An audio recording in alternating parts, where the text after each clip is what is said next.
U.S. acknowledges Israel's unlawful killings, excessive force, torture, discrimination against Palestinians. A new report by the U.S. State Department thoroughly details how the Israeli government discriminates against Palestinians in almost every aspect of society. In its 2015 country report on human rights practices for Israel and the occupied Palestinian territories, the U.S. Bureau of Democracy, Human Rights and Labor acknowledges the institutional and societal discrimination against Arab citizens of Israel. The U.S. also confirms that Israeli government forces are responsible for unlawful killings and the use of excessive force and torture against Palestinians in the occupied territories.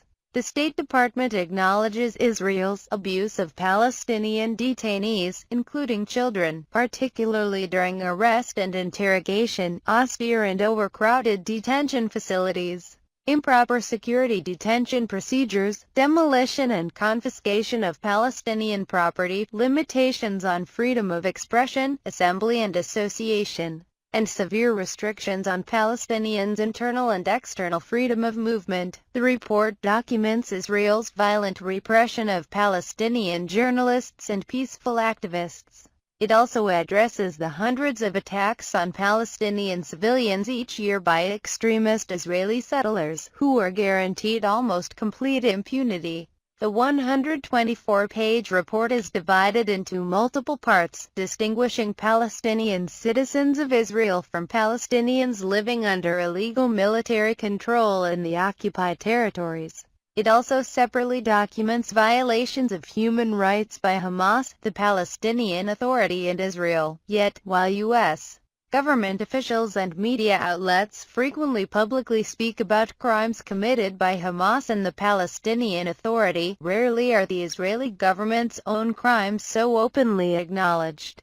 The following is a detailed summary of the lengthy report's key findings, organized according to the type of human rights violation, killings and excessive force. The U.S. State Department report documents excessive use of force by Israeli security forces in a number of their interactions with Palestinian civilians, and arbitrary arrest and associated torture and abuse, often with impunity. In 2015, Israeli forces killed 149 Palestinians, roughly half, 72, of whom were not attempting to attack Israelis. Israeli forces killed 22 Palestinian civilians before October 1, when the wave of violence increased. Another 127 Palestinian civilians were killed after October 1.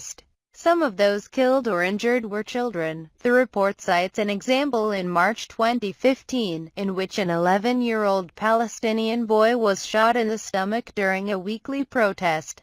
The State Department did not mention a UN report that found that Palestinians were injured 14,000 times in 2015. Acknowledging human rights abuses related to actions by Israeli authorities, the report also notes that Israeli occupation forces regularly use live ammunition and rubber-coated steel bullets to clamp down on Palestinian protests, which have killed civilians. The continued frequent use of live ammunition is a serious concern, it states, adding that there were numerous reports of Israeli forces killing Palestinians during riots, demonstrations, at checkpoints, and during routine operations. In some cases they did not pose a threat to life. Israeli officials made no response to numerous reports by Israeli human rights organizations regarding Israeli soldiers using excessive force.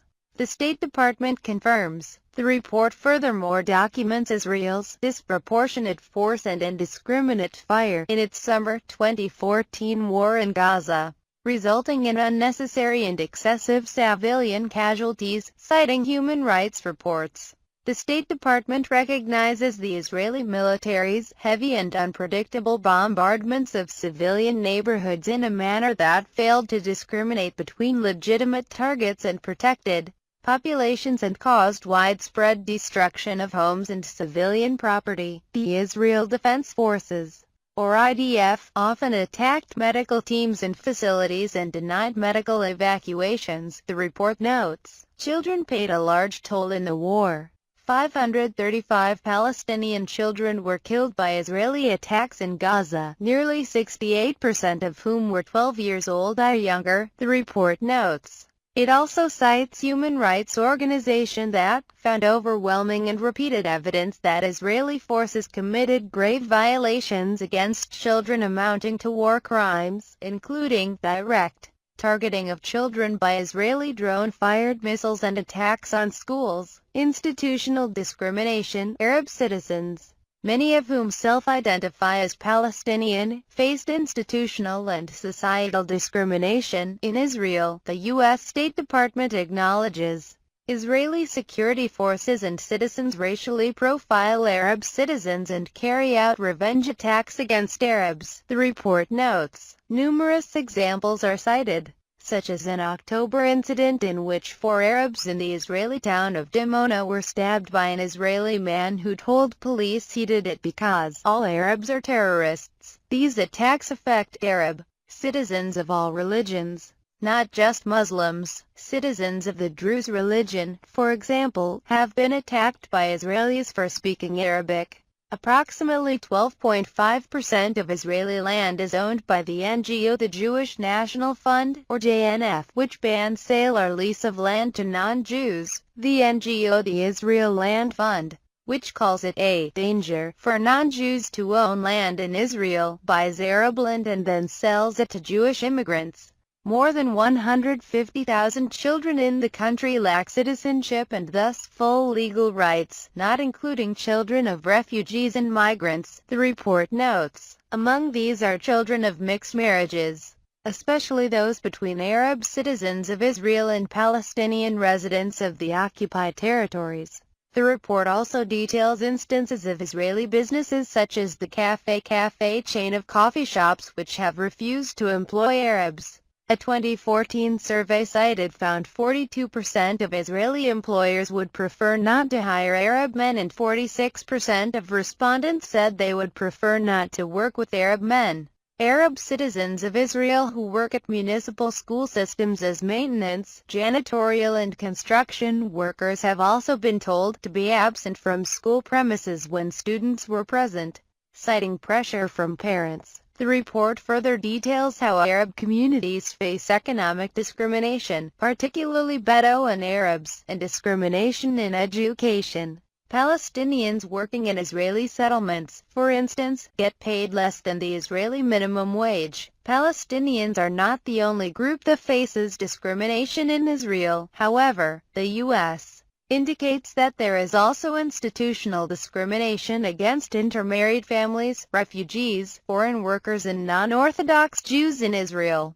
The country's estimated 135,500 Ethiopian Jews face systemic discrimination, the report notes, as do Sephardi or Mizrahi Jews, those of Middle Eastern heritage. Moreover, the State Department acknowledges that some foreign workers in Israel, particularly those who work in agriculture and construction, endure conditions of forced labor, including the unlawful withholding of passports, restrictions on freedom of movement, limited ability to change or otherwise choose employers, non-payment of wages, exceedingly long working hours, threats, sexual assault and physical intimidation, imprisonment and torture. Throughout the year there were reports Israeli security forces in East Jerusalem and in the West Bank arbitrarily arrested and detained numerous Palestinian protesters and activists, particularly those participating in demonstrations against the separation barrier or against killings of Palestinians, the report notes.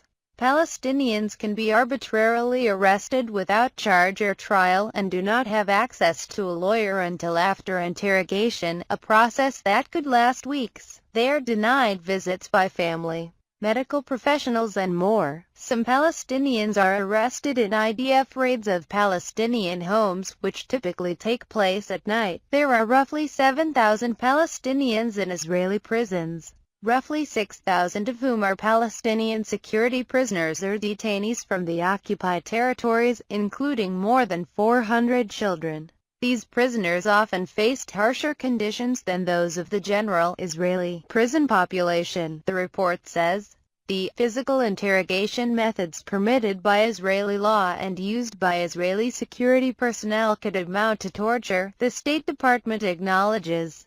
Although Israeli officials denies this, physical methods include beatings, forcing an individual to hold a stress position for long periods, and painful pressure from shackles or restraints.